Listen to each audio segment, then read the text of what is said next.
So I'm actually really excited about this. I don't post a lot of C# content because it's been a while since I've actually used it. I used it a lot when I worked at Microsoft and worked in Microsoft Research. And I actually, in my last role at Microsoft Research, I helped with F#, which was basically the .NET version of Scala. And so I have a lot of experience with the CLR and .NET in general. And seeing this makes my day, makes me very happy.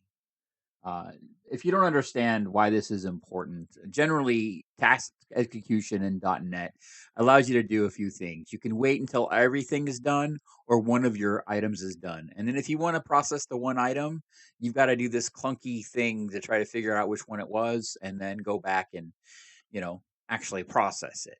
This provides a really nice way to just throw that into a for each loop, and you're going to have all the task execution, and then boom, it's done. It goes into the queue, gets thrown into the for each loop, and then you can do something as simple as for each item, and then when it gets popped up to stack and done, it gets added to the for each loop, allows you to process the item, and then you're done. It's that simple. And these are different versions of it, but this one I think is actually the most clear.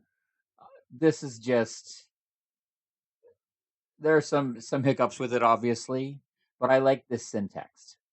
I like the ability to say, hey, when one of these tasks is done, now this is done. I can do this logic here, and we're off to the races and we're good.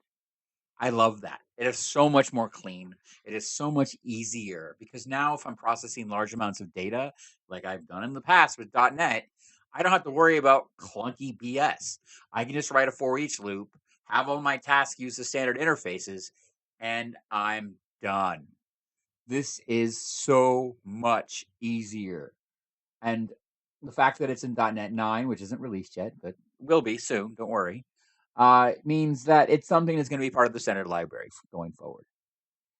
And there's obviously some issues with it. There's definitely some bugs to iron out, but that's why it's not released yet. And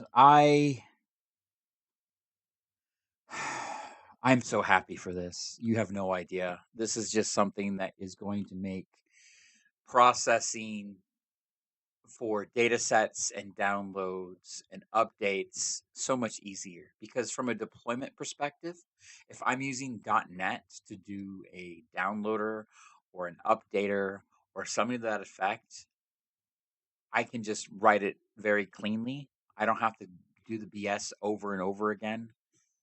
It's just less cognitive load to do the same work, and that's perfect. And like I say in my other videos, you want to write code so it fits in your head. So it's easy to understand because other people are going to read it a lot more than you're going to write it. And that's why these little tweaks and additions to standard libraries are so important.